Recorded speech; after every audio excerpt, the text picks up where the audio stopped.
వాక్యం నించినటువంటి సహోదరి సహోదరులందరికీ దేవుని నామంలో వందనములు తెలియజేస్తున్నాను. నిన్నటి వర్సెస్ యొక్క కంటిన్యూషన్ ఈరోజు కూడా చూసుకుందాము. కీర్తన గ్రంథం 30వ అధ్యాయము 2వ వచనం. O Lord my God, I cried to you for help and you have healed me. యెహోవా నా దేవా, నేను నీకు మొరపెట్టగా నీవు నన్ను స్వస్థపరిచితివి.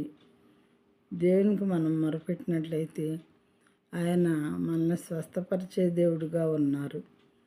ఆత్మీయమైనటువంటి అస్వస్థత అయినా బాగు చేస్తారు, శారీరకమైనటువంటి అస్వస్థత అయినా బాగు చేస్తారు. ప్రియమైన వారులారా, మనం దేవునికి మొరపెట్టాలి.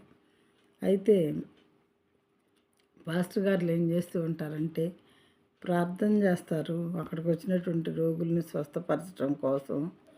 అయితే ప్రార్థన చేయటం మాత్రమే వాళ్ళు చేయగలుగుతారు, కానీ స్వస్థతనిచ్చేది దేవుడే. ప్రియమైన వారులారా, వీళ్ళకి తెలియక ఏమనుకుంటూ ఉంటారంటే వీళ్ళే స్వస్థపరుస్తున్నారు అనుకొని ఈయన స్వస్థపరిచారు, ఆయన ఎందుకు స్వస్థపడలేదు, ఇలాంటి క్వశ్చన్స్ వాళ్ళు అరైజ్ అవుతూ ఉంటాయి. అది కాదు, దేవునికి ఇష్టమైన వ్యక్తులనైనా బాగు చేస్తారు. అయితే వాళ్ళలో విశ్వాసం ఉందా లేదా నా పట్ల దేవుడు చూస్తారు, వారిలో పరిశుద్ధ హృదయం ఉందా లేదా చూస్తారు.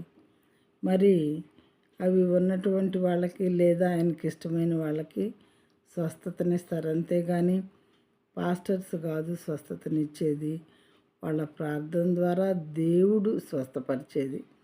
ఎవరికి స్వస్థత ఇవ్వాలో ఎవరికి ఇవ్వకూడదు ఆయన ఇష్టం అన్నమాట. ఆయన ఇష్టం, పరమ తండ్రి యొక్క ఇష్టము, సృష్టికర్త అయిన దేవుని యొక్క ఇష్టము. కొంతమంది ఏ హోలీనెస్ లేకపోయినా, మరి ఏ రకమైనటువంటి విశ్వాసం లేకపోయినా కూడా వాళ్ళని బాగు చేస్తారు దేవుడు. ఎందుకు అని మన కోసం చేయలేము, ఎందుకంటే అది ఆయన ఇష్టము. భూమి మీద, ఆకాశము, భూమి, సముద్రంలో ఉన్న సమస్తం మీద ఆయన అధికారి. ఆయనకిష్టమైనట్లు భూమి మీద ఆయన జరిగిస్తూ ఉన్నారు. కాబట్టి ఇదేంటి దేవుడు ఆయన బాగు చేశారు నన్ను బాగు చేయలేదని మనం అడగటానికి ఆయన్ని సరిపోయిన వారము కాదు. ఆయనకి ఇష్టమైనది ఆయన చేస్తారు.